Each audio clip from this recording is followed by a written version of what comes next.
Sachant que j'aime être surpris et que je suis prêt à ce que cette vidéo soit obsolète en te rencontrant demain, quel serait mon client parfait? Et en quoi, toi, tu peux faire évoluer mes exigences?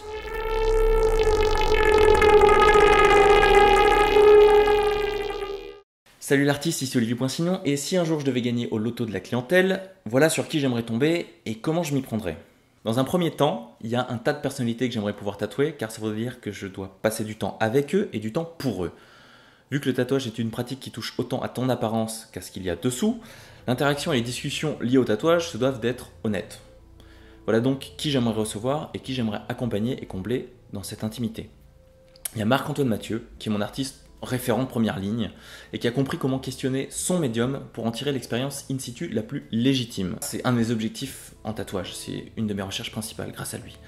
Ensuite, Michel Gondry qui m'a fait découvrir une nouvelle forme de cinéma et de créativité accessible avec pour illustration principale le film Be Kind Rewind qui donne envie de filmer tout et n'importe quoi.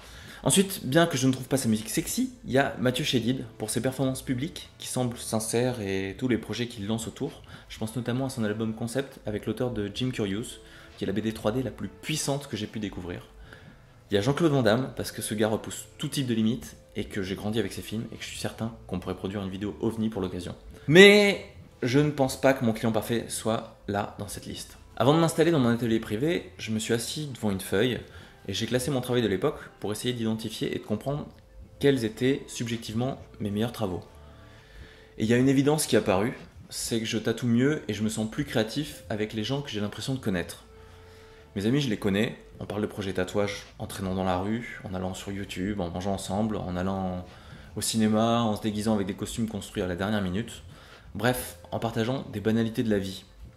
Et ça permet d'établir un rythme, des habitudes et un lexique pour s'autoriser à parler librement, quitte à partager des idées absurdes pour pouvoir tailler dedans plus tard. Je pense que c'est plus facile d'adoucir ou de camoufler une idée folle que de devoir booster une idée molle. Du coup, pour mieux connaître mes clients, j'ai créé un atelier privé où je peux avoir une relation humaine qui est moins appauvrie qu'à mon expérience en boutique. Si je veux rentrer dans une partie de ton intimité, je dois accepter de te recevoir en retour. Mais avant, il faut m'envoyer un mail pour savoir si je vais t'ouvrir ma porte. En 3 années d'introspection et travaillant en huis clos, j'en suis arrivé à recevoir des clients sur 2, 3, voire 4 jours selon l'intensité de l'échange et la volonté de créer un projet qui nous transcende. J'essaye encore de trouver qu'est-ce que l'on peut créer ensemble qui nous dépasse tout en étant indissociable de toi et moi. Attention, je ne demande pas à tous mes clients de me raconter leur vie. Il y a certains projets techniques sans échange approfondi qui me sont nécessaires parce qu'ils me permettent de m'établir un peu plus en tant que technicien fiable en fait. Je pense que tout artiste artisan doit réviser ses gammes en permanence pour pouvoir en profiter lors d'impulsions créatives. En création, si on n'a pas peur d'improviser, la spontanéité est très très forte quand on a des réflexes issus d'un lourd bagage technique. Du coup, quand on me demande de faire une bande ou une ligne droite, je le fais volontiers en essayant de faire mieux que la dernière fois. Pour en revenir au travail sur plusieurs jours, c'est là que la loterie du client parfait elle intervient. J'aimerais qu'on me réclame une année complète de recherche. J'aimerais pouvoir étudier encore plus en profondeur le fond et la forme de mon médium de manière individuelle. Pour ça, j'aimerais pouvoir être en immersion. J'aimerais dans un premier temps pouvoir enquêter sur mon mécène pour rencontrer son histoire de vie avant d'être confronté à sa personnalité directe. J'aimerais avoir la possibilité de me déplacer chez lui, d'entendre ses collaborateurs, ses amis et sa famille à son sujet. Me déplacer là où il a grandi, où là il a vécu ses plus beaux moments de vie, ou aussi les plus noirs, s'il est vraiment en quête d'honnêteté et non dans l'auto-érotisation de sa personne. Là, j'ai emprunté ce thème à Maison Métamose. Je veux revivre un bout de la vie de mon mécène avant de vivre une nouvelle étape avec lui. Une prise de conscience au Tibet, un rêve dans une grotte en Islande, un repas improbable au Pérou, ou le plat spécial de ta grand-mère. Bref, je rêve de pouvoir passer des mois à ses côtés ou dans son entourage pour pouvoir le surprendre dans le fond et la forme.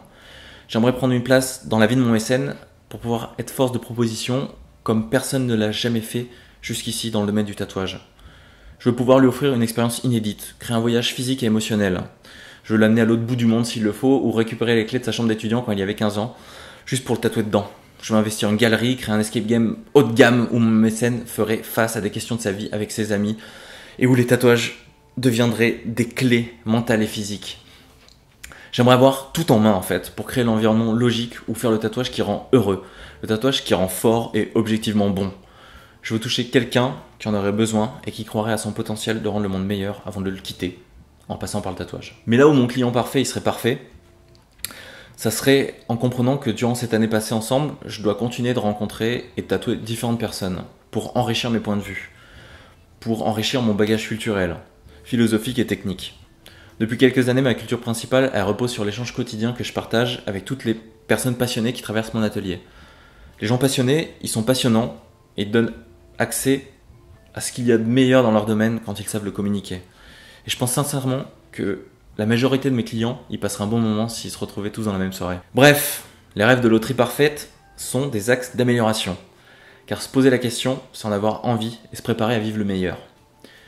Sur cette dernière réflexion idéale, je te demande d'imaginer quel serait pour toi l'environnement et le tatoueur parfait pour réaliser ton tatouage le plus important. Sache que tu peux venir en parler avec moi en live sur Instagram le premier jeudi de chaque mois à 22h22. Et sinon, je n'ai plus qu'à te dire au revoir. Ciao l'artiste.